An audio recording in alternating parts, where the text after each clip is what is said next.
ये रही सोने की चेन और ये गई तरबूज के अंदर। जल्दी जल्दी कर। देखता रहियो कि कोई आए ना। हाँ मैं देख रहा हूँ, तो जल्दी दबका। ये कर दिया मैंने इसको बंद।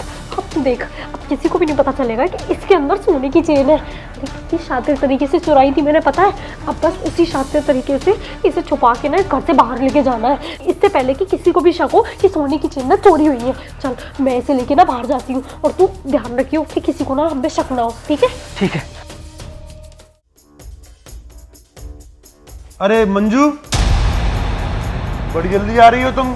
काम हो गया सारा क्या? हाँ साहब जी। और मेरे कमरे की सफाई हो गई? जी साहब जी। मैंने तुमसे बोला था चाय बना देना मेरे लिए। कब?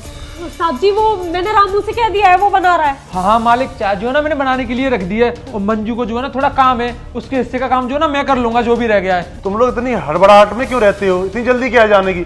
और ये क्या हाथ में? तरबूज।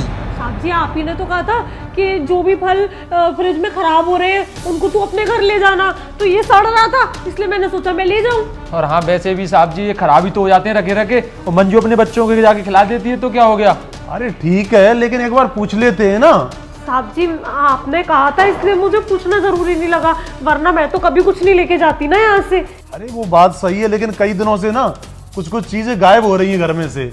कभी कुछ गायब हो जाता, कभी कुछ गायब हो जाता, इसलिए मैं बोलता हूँ कि मुझसे पूछ के लिया करो या नवीन से पूछ लिया करो। अरे मालिक, बड़े साहब और छोटे साहब जो है ना सामान ले जाते हैं और पता नहीं कहाँ खो के आ जाते हैं। हाँ मालिक आप सही बोल रहे हो, घर का जो है ना कुछ सामान खो गया है। और वो क्या कर रहा है? मालिक देख लेंगे ना बड़े साहब और छोटे साहब क्या खो रहे हैं क्या नहीं, तू क्यों बोल रहा है? तुम जान रहे हो ना किनके ऊपर आरोप लगा रहे हो? मेरे बेटे हैं वो, उनके हाथ से कोई चीज खराब हो जाएगी या खो जाएगी तो है तो उन्हीं की ना। तुम दोनों की बात कर रहा हूँ मैं। साहब जी आप कहना क्या चाहते हैं कि हम लोग चोर हैं? आपकी बिना इजाजत के ना कभी इस घर से ना एक सुई भी नहीं लेकर गए। अब आपने ही बोला था इस तरबूज को ले जाने के लिए, इसलिए मैं लेकर जा रही थी। आज के बाद तो कुछ नहीं लेके जाऊंगी इस घर से। अरे साहब जी हम छोटे मालिक और बड़े मालिक पे इल्जाम कुछ नहीं लगा रहे हैं, हम तो जो बात है वही बता रहा था मैं तो आपको। मेरा ऐसा कोई तरीका नहीं था कि वो चोर है। अब मैं जाऊँ, मुझे ना देर हो रही है।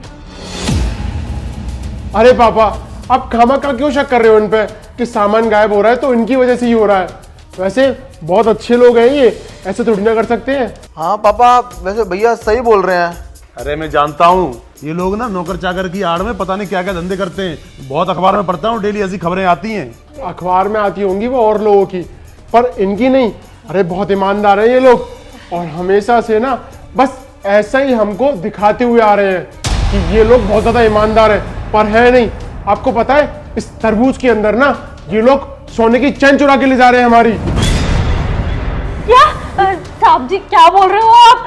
अरे मैं समझ गई, बड़े साहब ना फिर से कोई वो अंग्रेजी पिक्चर देख कर आए होंगे, वो उसमें कुछ देख लिया होगा और वही बातें कर रहे हैं। साहब जी आप खुद सोचिए, तरबूज के अंदर सोने की चेन कैसे हो सकती है? वैसे ही हो सकती है जैसे चोर चोरी करने में शातिरता दिखाता है। तुमने शादी तरीके से इसमें डाली होगी ना। कोई ये लोहे का बना तो है नहीं जो कट नहीं सकता। तेरी बोलते समय ना जबान लड़खड़ा रही है। इससे पहले कि मैं और सख्त हो जाऊं, साफ साफ बता दे तूने चोरी की है या नहीं की है? नहीं साहब जी मैंने कोई चोरी नहीं की, मुझे तो ये तरबूज रामू ने दिया था ले जाने के लिए। अब इसने कुछ इसमें किया हो तो मुझे नहीं पता साहब जी। अरे दर्द दो, बात करने की जरूरत ही क्यों है पापा? देख ही लेते हैं। बड़ी प्यारी तरीके से छुपाई है इन्होंने चैन, किसी को पता भी ना चले। हरामखोरो, तुम दोनों लोग मेरी इतनी मेहनत की कमाई तुम लोग यूं चुरा के ले जा रहे हो। अरे तुम्हारी बड़ी मालकिन की थी ये, वो बेचारी चल बसी। इसका मतलब ये थोड़ी ना तुम उसके सारे जेवरात चुरा ले जाओगे।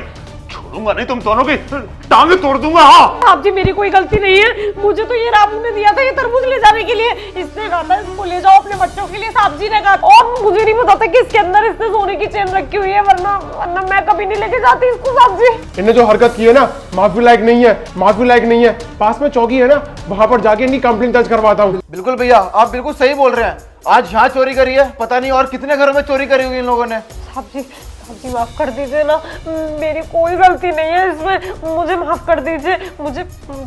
मैं काम भी छोड़ दूंगी यहाँ से, मैं कभी यहाँ पे नजर नहीं आऊंगी। बस काम तो छूटेगा ही, साथ में तुम लोगों को सबक मिलेगा कि आज के बाद किसी घर में इस तरह की हरकत कर ही ना पाओ। और जो मंजू बचने की कोशिश कर रही है ना, कोई फायदा नहीं है, क्योंकि जब ये लोग चोरी कर रहे थे ना मैंने देख लिया था कि किस तरह से ये इसको काट के इसमें चैन डाल रही थी।